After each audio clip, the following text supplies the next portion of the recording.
अस्सलामु अलैकुम नाज़रीन, JN न्यूज़ HD के साथ मैं हूं नाइला भट्टी। नजर डालते हैं आज की अहम खबरों पर। केहरोड पका से रिपोर्ट कर रहे हैं bureau chief JNTV Rana Asghar Noon. Kahror Pakka गुज़िश्ता रोज़ एशियन डेवलपमेंट बैंक पाकिस्तान की टीम का मार्केट कमेटी केहरोड पका का विजिट। इनकी टीम ने सब्जी मंडी और गला मंडी की बेहतरी के हवाले से विजिट किया। ADBP की टीम के ऑफिसर डॉक्टर काशिफ अली राना और इंजीनियर मुतसद्दिक ने मार्केट कमेटी के मसाइल के बारे में सेक्रेटरी मार्केट कमेटी से ब्रीफिंग ली। सेक्रेटरी मार्केट कमेटी मियां अल्ताफुर रहमान ADBP के ऑफिसर को सब्जी मंडी और गला मंडी के सीवरेज के मसाइल और नए रोड के बारे में तजवीज़ दी।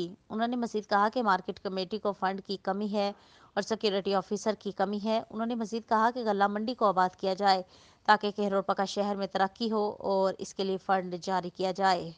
इस मौका पर ADBP के ऑफिसर डॉक्टर काशिफ अली राना और इंजीनियर मुतसद्दिक ने तमाम मसाइल को नोट करके जल्द अज जल्द हल के लिए मुतअल्लिका बैंक एशियन डेवलपमेंट बैंक को पेश करेगी। इस मौका पर Mian Altafur Rehman secretary market committee Kahror Pakka, Umar Daraz inspector, Mohammad Fayaz computer operator market committee Kahror Pakka भी मौजूद थे।